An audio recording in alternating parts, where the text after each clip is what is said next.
زرمبش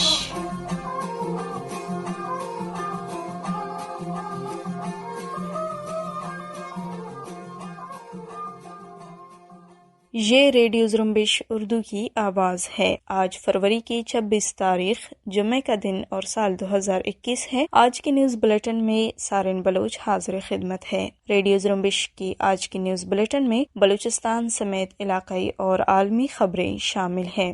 سب سے پہلے پیش خدمت ہے بلوچستان سے متعلق خبریں۔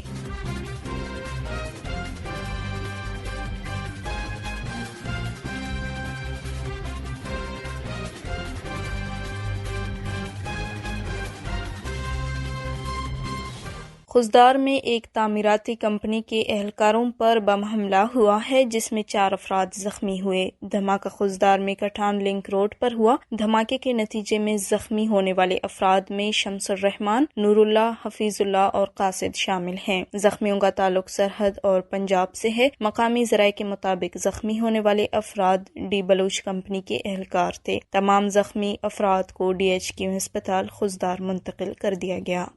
قابض پاکستانی فوج نے کوہلو اور ڈیرہ بگٹی کے درمیانی علاقے بمبور پر دھاوا بول کر جارحیت شروع کی ہے جس میں ہیلی کاپٹروں سمیت جاسوس طیارے حصہ لے رہے ہیں۔ اطلاعات کے مطابق فوجی جارحیت بمبور کے علاقے ڈل اور گردنواں میں کی جا رہی ہے۔ عینی شاہدین کے مطابق فوجی ہیلی کاپٹروں کو مذکورہ علاقے کے مختلف مقامات پر ریاستی اہلکار اتار چکے ہیں جبکہ گن شپ ہیلی کاپٹروں کو شیلنگ کرتے ہوئے دیکھا گیا ہے۔ ریاستی حکام نے تاحال جارحیت کے حوالے سے تفصیلات فراہم نہیں کی ہے۔ یونائٹڈ بلوچ آرمی کے ترجمان مزار بلوچ نے کہا ہے کہ بدھ کی شام 5 بجے کے وقت ان کے سرمچاروں نے کیچ کے علاقے تمپ میں زامران کے علاقے گورکادان میں قابض پاکستانی فورسز کی گشتی دستے کے گاڑی پہ چھوٹے اور بھاری ہتھیاروں سے حملہ کیا جس میں قابض فورسز کے گشتی دستے کو جانی اور مالی نقصان اٹھانا پڑا۔ مزار بلوچ نے مزید کہا ہے کہ ان کے حملے بلوچستان کی آزادی تک جاری رہیں گے۔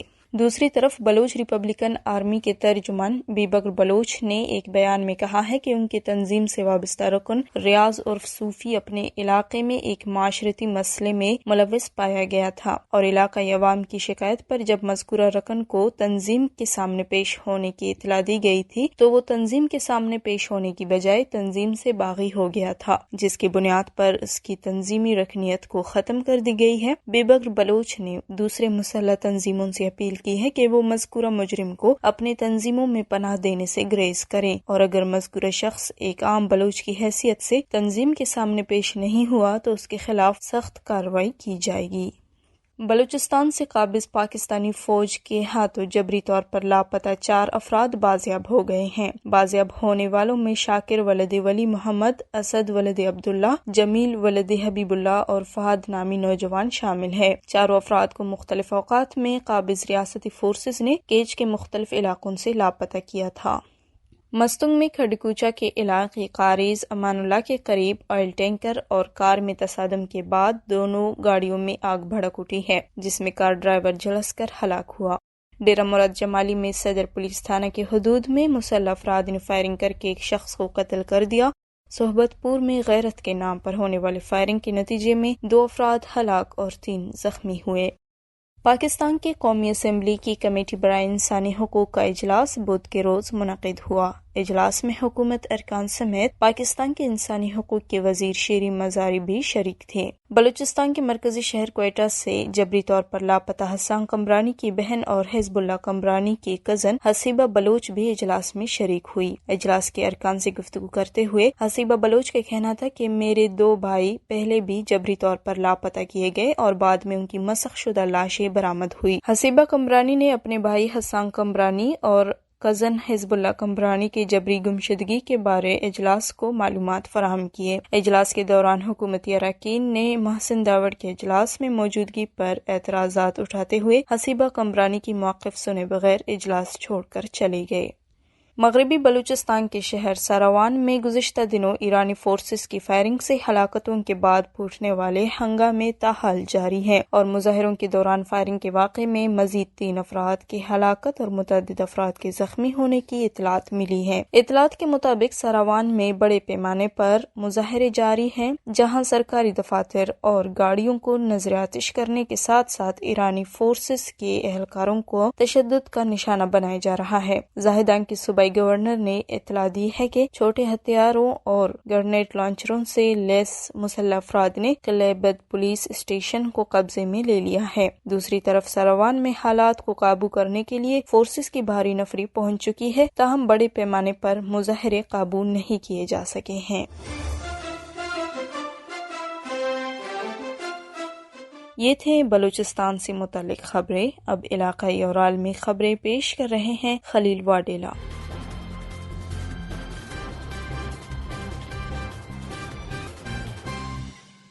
پاکستانی فوج کے شعبہ تعلقات عامہ ISPR کے director general major general Babar Iftikhar نے پہلی بار تسلیم کیا ہے کہ شدت پسند کالعدم تنظیم تحریک طالبان پاکستان کے رکن اور سابق ترجمان احسان اللہ احسان کے چند برس قبل پاکستانی فوج کی قید سے فرار ہونے میں پاکستانی فوج کے اہلکار شامل تھے۔ بدھ کے روز اپنے دفتر میں میڈیا کے نمائندوں کے ساتھ بات چیت میں میجر جنرل بابر افتخار کا کہنا تھا کہ احسان اللہ احسان کا فرار ہو جانا ایک بہت سنگین معاملہ تھا اور اس پر مکمل تحقیقات کے بعد اس کے ذمہ دار فوجی افسروں کے خلاف کارروائی کی جا چکی ہے۔ انہوں نے مزید کہا کہ احسان اللہ احسان کی دوبارہ گرفتاری کی کوششیں بھی جاری ہیں، لیکن فی الوقت انہیں علم نہیں ہے کہ احسان اللہ احسان کہاں ہیں۔ جنرل بابر افتخار نے یہ بھی دعویٰ کیا کہ ہزارہ مزدوروں کے قتل میں ملوث کچھ افراد کو گرفتار کیا جا چکا ہے۔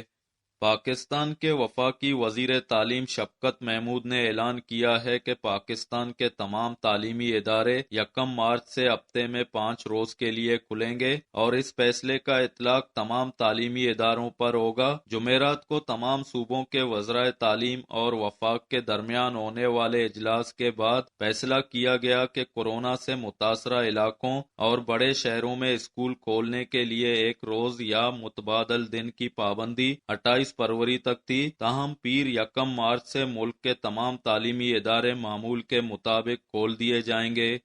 پاکستان میں سینٹ الیکشن اوپن بیلٹ سے کرانے کے صدارتی ریفرنس میں چیف جسٹس پاکستان نے ریمارکس دیے ہیں کہ خفیہ ووٹنگ ہونی چاہیے یا نہیں فیصلہ پارلیمنٹ کرے گی، پارلیمان کا اختیار اپنے ہاتھ میں نہیں لیں گے۔ سینٹ انتخابات اوپن بیلٹ سے کرانے سے متعلق صدارتی ریفرنس پر سماعت کے دوران پیپلز پارٹی کے سینیٹر رضا ربانی نے اپنے دلائل میں کہا کہ سینٹ الیکشن سیاسی معاملہ ہے، ریاضی کا سوال نہیں۔ سینٹ کا الیکشن آرٹیکل 226 کے تحت ہی ہوتا ہے، عارضی قانون سازی کے ذریعے سینٹ الیکشن نہیں ہو سکتا، کسی کو ووٹ ظاہر کرنے پر مجبور نہیں کیا جا سکتا۔ دوران سماعت چیف جسٹس نے ریمارکس دیے کہ آرڈیننس جاری ہونے پر کوئی رائے نہیں دیں گے، آرڈیننس کا سوال عدالت کے سامنے نہیں، جمہوریت میں فیصلے پارٹی کرتی ہے، قیادت نہیں، آئین میں پارٹیوں کا ذکر ہے، شخصیات کا نہیں، کوئی اوپر سے اپنے فیصلے لا کر نافذ نہیں کر سکتا۔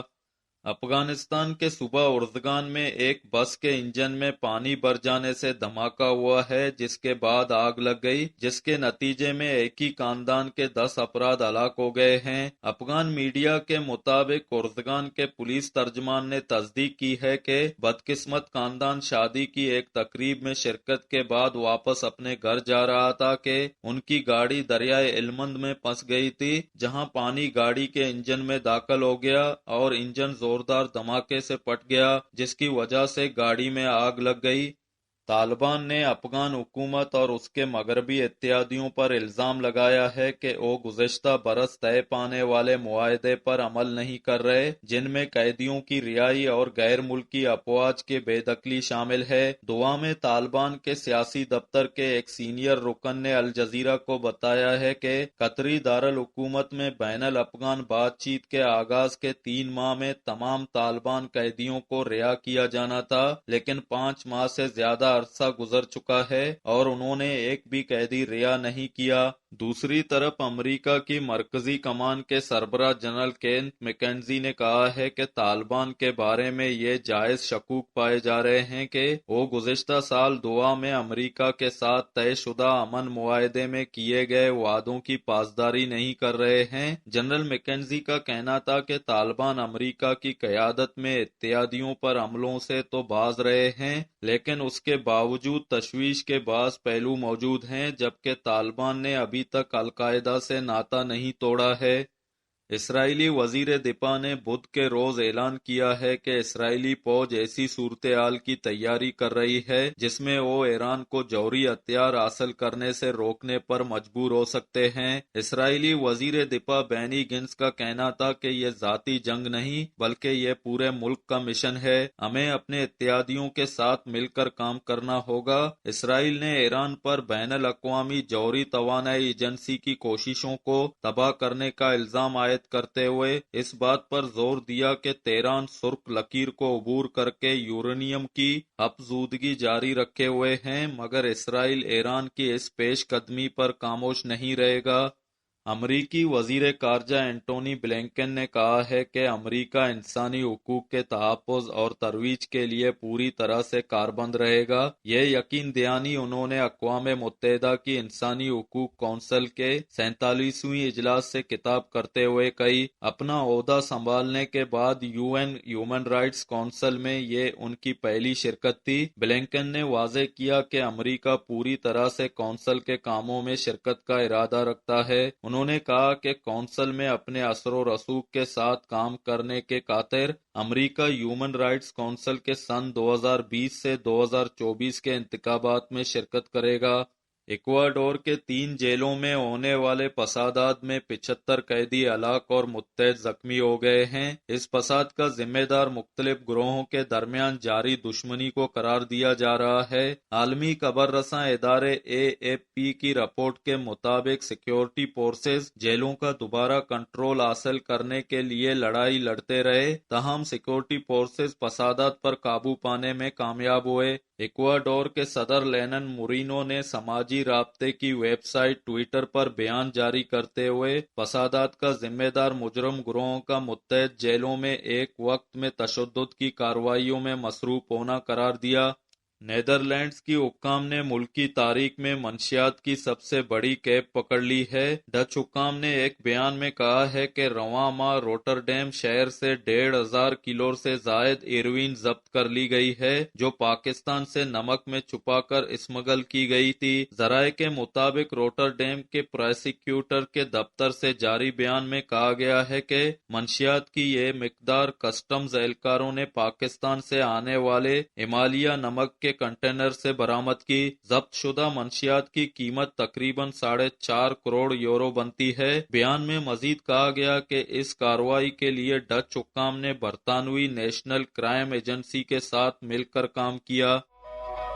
اسی کے ساتھ ہی آج کے نیوز بلیٹن کا اختتام ہوتا ہے۔ سارن بلوچ کو اجازت دیجیے۔